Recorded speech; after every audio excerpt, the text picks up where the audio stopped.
Salut les gars, je suis en direct du Parc des Princes les gars, ça va être la folie. Vous savez quel match c'est? Bah oui, c'est le PSG-OM, le match qu'on attend chaque année. Surtout que là c'est au Parc des Princes, donc là ça va être la folie. En plus je viens de voir que Rabiot était capitaine ce soir. De Zerbi frappe très fort, du coup en mettant Rabiot capitaine, on voit déjà que l'ambiance est très hostile pour cette Olympique de Marseille. J'espère vraiment voir un gros match. Personnellement mon petit prono c'est 4-0 pour le Paris Saint-Germain, on verra ce qui va se passer dans le match. J'interviendrai régulièrement, mais j'essaierai surtout de trouver un maximum d'images.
Premier but parisien, vamos!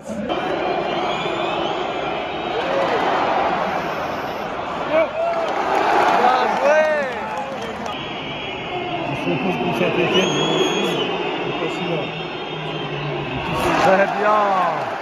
Ouais! Ouais! Oh! Non, c'est bien joué! Je sens Dembélé! Oui! Oui! Ah!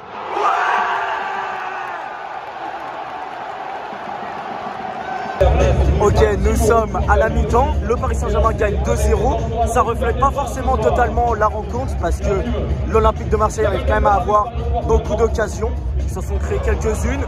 Ils arrivent également à avoir le ballon, à presser très haut, à récupérer le ballon. Mais au final, ce Paris Saint-Germain en contre fait très mal. Et donc voilà, on voit encore une fois que la palette du Paris Saint-Germain est quand même extrêmement large. Offensivement, on est capable de faire mal dans beaucoup de positions. Oh là là, c'est pas vrai!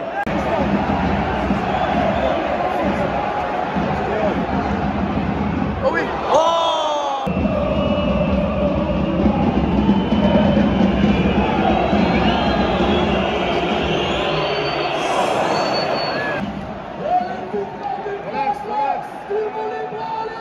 Oh!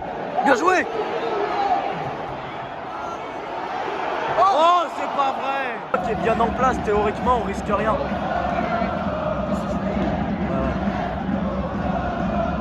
Oh, oh oui!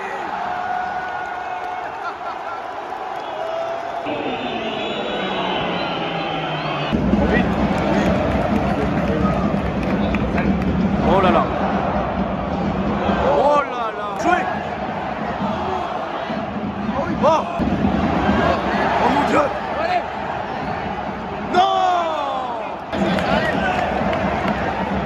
Oui.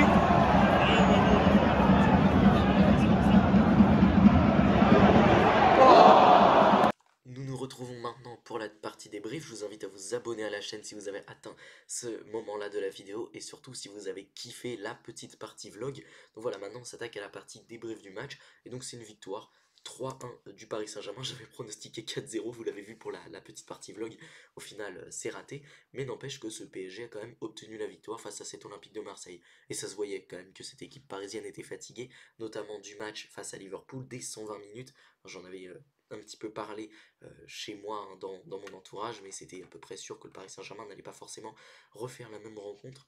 Mais n'empêche que bah ça a été plutôt bon quand même côté du Paris Saint-Germain, ça reste solide, même si l'Olympique de Marseille a quand même une belle production, hein, il y a 40% de possession, et on peut se dire comme ça que c'est pas grand-chose, mais en vrai, face à ce Paris Saint-Germain qui d'habitude est habitué à avoir des taux de possession plus proches du 70% que du 40%, enfin que du 60% en Ligue 1, on peut se dire quand même que c'est bien joué de la part de l'Olympique de la Marseille, et surtout cette possession n'a pas toujours été à 60% pour le Paris Saint-Germain, mais parfois du 55% pour l'Olympique de Marseille.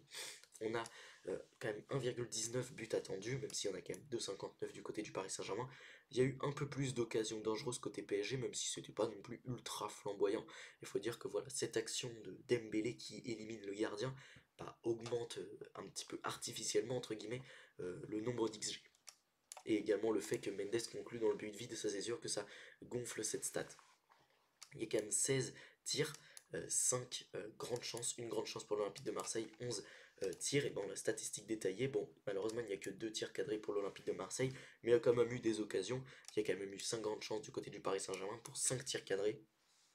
Rouli a fait un match intéressant, même si bon, il en prend quand même 3.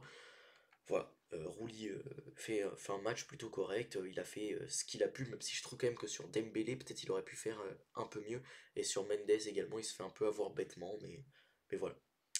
Mendes d'ailleurs, bah, lui est coupable sur le but de l'Olympique de Marseille, mais globalement c'est un gros match. Déjà il marque son but, offensivement très présent, défensivement ça n'a pas été sensationnel, hein, faut quand même dire qu'il fait cette erreur, mais globalement ça reste une bonne rencontre de Mendes.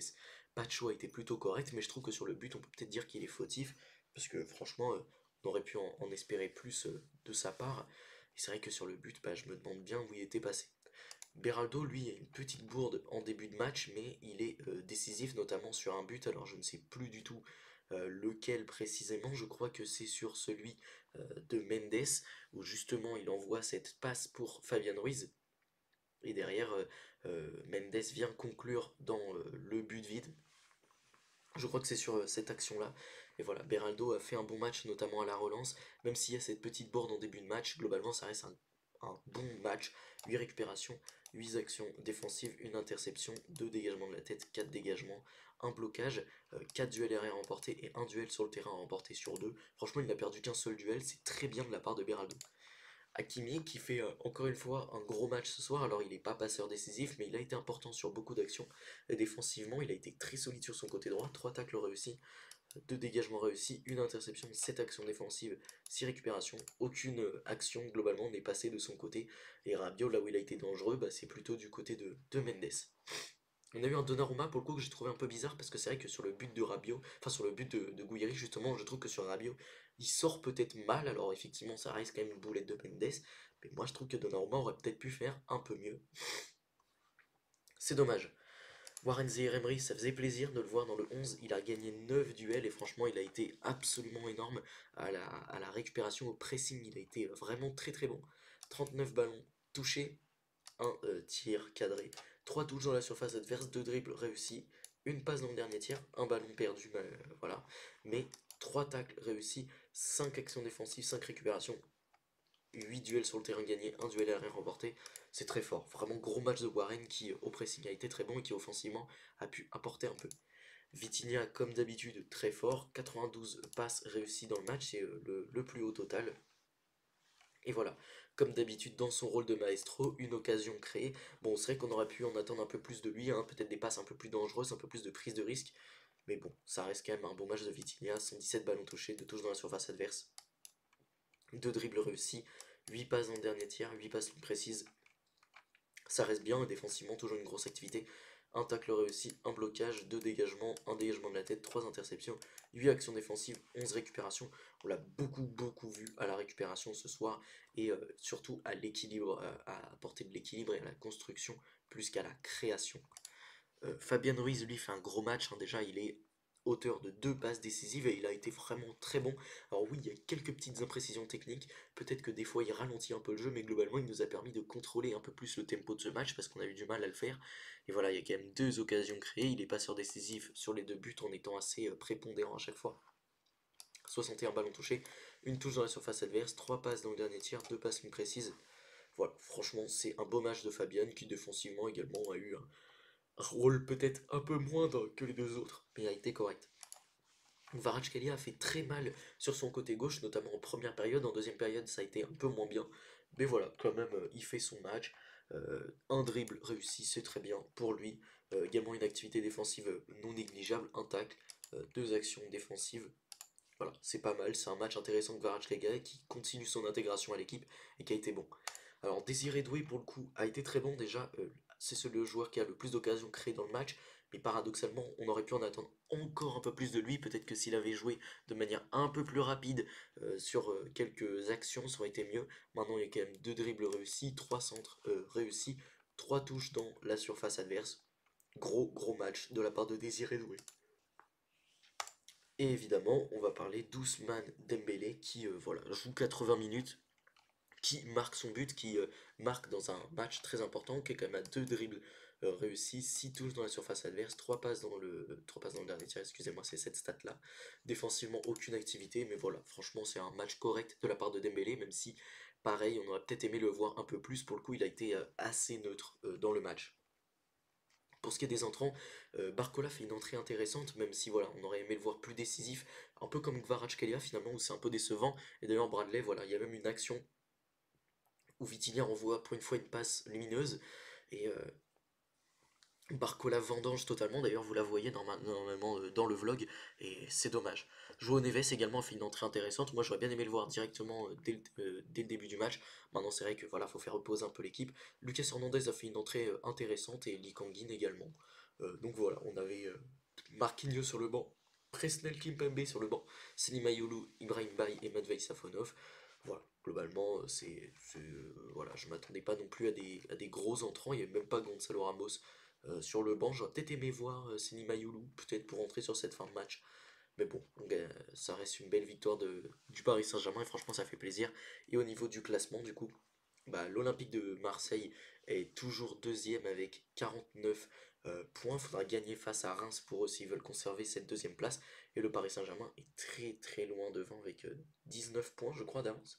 Et donc voilà, 68 points pour le Paris Saint-Germain. Je crois d'ailleurs qu'on peut être sacré champion au prochain match. En gros, si l'OM perd et que nous on bat Saint-Étienne, je crois qu'on est champion. Mais bon, l'OM ne perdra probablement pas, mais n'empêche que le PSG devrait être champion de Ligue 1 très prochainement. Maintenant, ce qu'on vise évidemment, c'est l'invincibilité. Et ça ferait vraiment plaisir. Les amis, j'espère que cette vidéo vous aura plu. Donc voilà, cette petite partie vlog, cette petite partie débrief, j'espère vraiment qu'elle vous aura plu. Et n'hésitez pas du coup à récompenser cette vidéo par un like, un commentaire si elle vous a plu, et également à vous abonner à la chaîne, super important pour moi. Sur ce, salut les amis, à la prochaine pour de nouvelles vidéos. Ciao.